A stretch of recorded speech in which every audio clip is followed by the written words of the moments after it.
बहुत ही अकाल पड़ा, खाने पीने को कुछ नहीं था। तो उस गांव में जो गांव का मुखिया था, सरपंच था, वो सरपंच शहर में आ गया। शहर में आया कुछ काम धंधा देखने के लिए। माधव,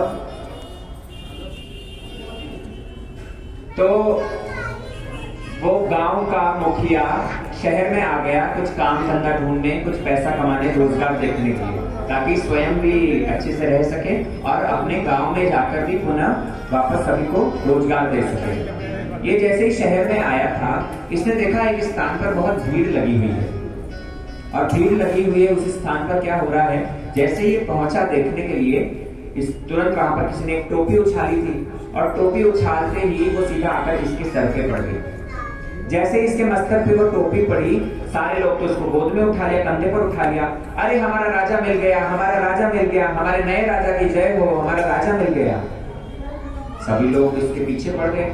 इसको समझ नहीं आ रहा, बोले कौन राजा, कहाँ का राजा? मैं तो गांव से आया हूँ शहर में कुछ नौकरी देखने, कुछ काम धंधा देखने, इन लोग तो मुझे राजा राजा बोल रहे हैं, कंधों पर उठा रहे हैं, चक्कर क्या है? समझ नहीं आया इसको। इसने क्या किया, जो भी था चलो उनके पीछे पीछे जाता रहा।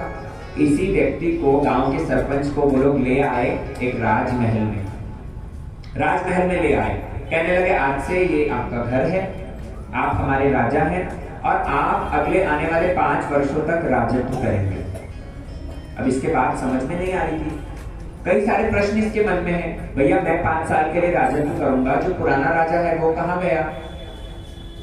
मैं यहाँ पर, आपने मुझे हठात राजा बना दिया, अगले 5 साल बाद में क्या होगा? तरह तरह के प्रश्न इसके मन में, लेकिन अभी कोई इसका उत्तर नहीं दे रहा। ये वहां पर राजत्व करने लगा, इसको कोई जाने नहीं देता था।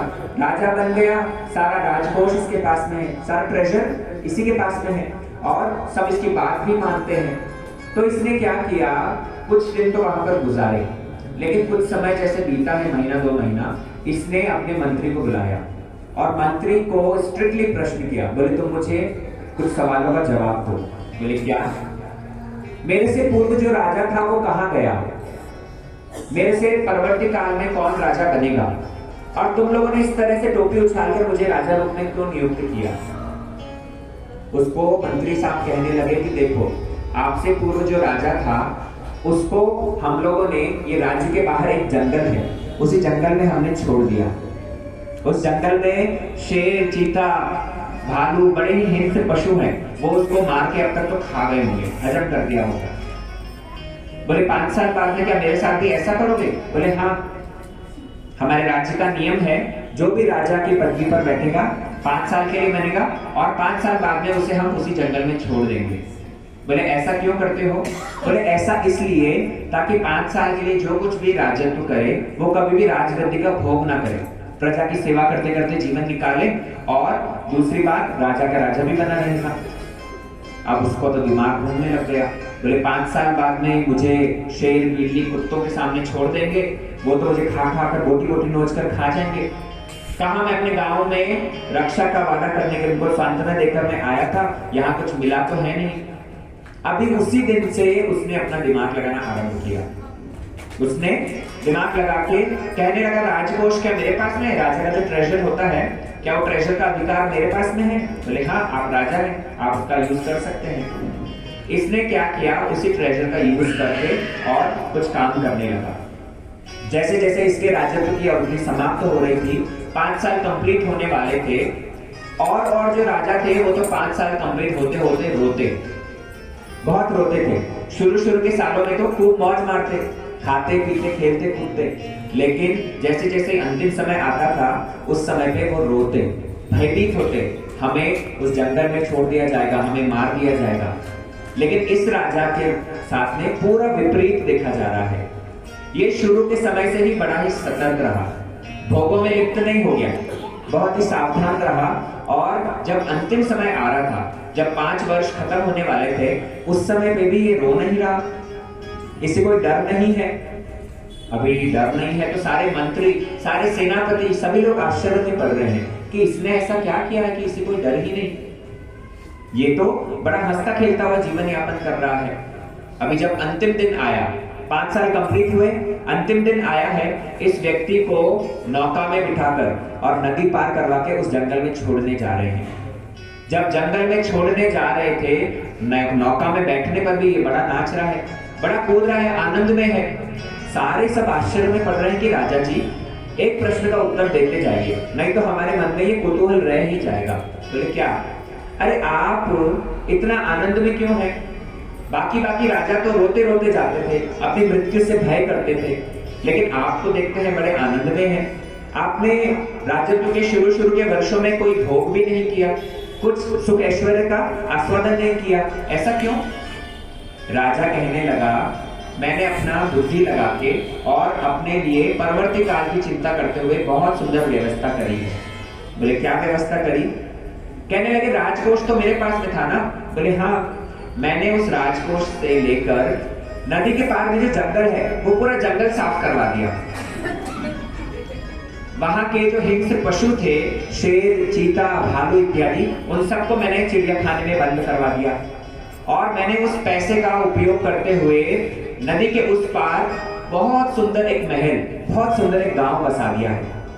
मेरे जो गांव में जहां अकाल पड़ा था, वहां के सारे वासियों को लेकर आके मैंने उसी राजमहल में, उसी गांव में स्थापित कर दिया है। वो लोग वहां बड़े आराम से रह रहे हैं। मैं भी आज जब नदी के उस पार जा रहा हूँ, सारा राजकोष तो खाली कर दिया, सारा राजकोष तो उधर ही है। इसलिए मैं यहाँ पर भी आनंद में था और वहां पर जब जाऊंगा वहां पर भी आनंद में जीवन व्यतीत करूंगा। लेकिन यहाँ पर तुम्हारे लिए राजकोष में भी कुछ नहीं और ना ही तुम्हारे राज्य का राजा है। आतंकी लोग आक्रमण करेंगे और तुमको गुलाम बना लेंगे। ये बात सुन के तो सारे सेनापति, सारे मंत्री बड़े आश्चर्य में पड़ गए। सचमुच में बुद्धिमानी का काम किया तो इस राजा ने ही किया, इसी ने ही बुद्धिमानी का काम किया। अभी भोगों में लिप्त ना होके फ्यूचर की चिंता करें, भविष्य में क्या होगा इस चीज की चिंता करें। हम लोगों को भी इस कहानी से शिक्षा लेनी चाहिए। देखो, ये राजा, हम ही वो राजा है जो कि इस संसार में आकर फंस गए हैं। हम लोगों को भी एक दिन, उस राजा की अवधि तो 5 साल की थी, 5 साल तक उसको कोई हिला नहीं सकता था, लेकिन हमारी ये जो यात्रा है, हमारा जो राजत्व काल है, वो कब खत्म हो जाएगा कुछ पता नहीं। मृत्यु आएगी एक दिन, सभी को मरना होगा कि नहीं? मरना ही होगा। और मृत्यु के उपरांत हमें भी एक ऐसी जगह पर जाना पड़ेगा जहां के लिए अगर तैयारी नहीं करी तो चेर, चीते, भालू नोच नोच कर खाएंगे।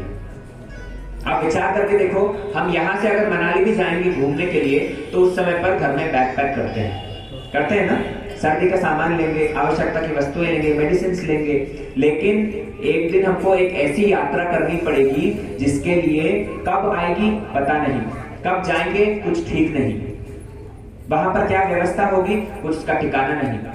अगर अभी से प्रारंभ नहीं किया, अभी से तैयारी चालू नहीं करी तो भैया बाद में रोना पड़ेगा, फूट फूट कर रोना पड़ेगा।